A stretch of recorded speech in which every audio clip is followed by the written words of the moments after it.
I'm making a spicy vegetarian chili for a neighborhood cook-off today. Let me show you how I do it. I'm adding about 2 cups of chopped yellow and red pepper, as well as a red onion, to a couple tablespoons of olive oil. The crux of this recipe comes from my friend Paul Schifino. It's a delicious chili recipe. But since I just can't help myself, I'm adding a couple of other things that were not in his original recipe. And that's 1 teaspoon of chopped fresh garlic, which is about 1 clove, as well as 1 chipotle pepper in adobo sauce. I just think that little extra kick and heat will add something special to it. So I'm gonna put those in now that our peppers and onions are a little bit soft.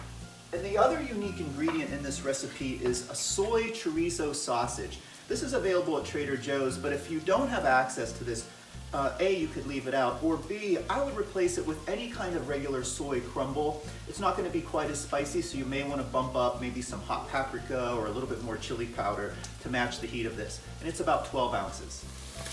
Okay, our peppers, onions, our garlic, and our chipotle pepper are looking good. I'm adding just another scant tablespoon of olive oil right now, and to that I'm going to add a tablespoon of chili powder and about a teaspoon of cumin, or really to your taste. But I think it's important to get those spices in here right now and a little bit of hot oil.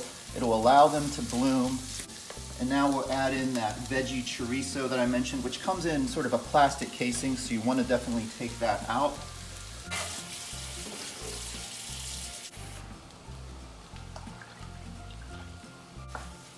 Okay, our veggie chorizo has had a good amount of time to actually start to brown a little bit on the bottom. It looks really nice. And from here on out, it's a pretty easy streak of ingredients, mostly quality canned goods.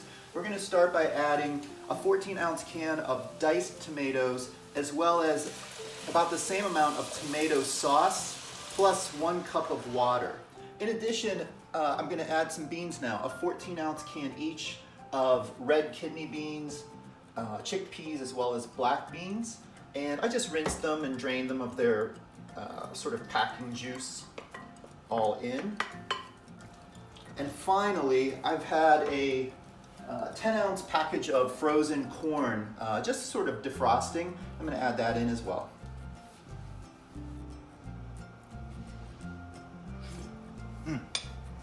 It's a good time to check for salt after you get all of those canned goods in, as well as that soy chorizo or whatever product you're using, because the salt levels can really vary.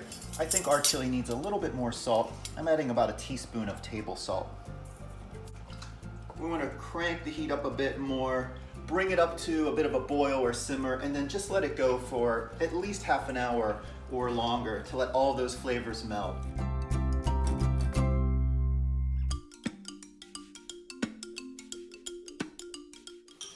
All right, our chili is still simmering. It's been going for about an hour.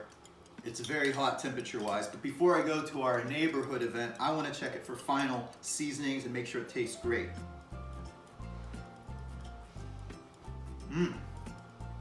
Good on salt. Little bit of heat that I'm picking up from that chorizo sausage and that chipotle pepper, but not too hot. I hope you try making this vegetarian chili at home, and I hope you enjoy. I know I am.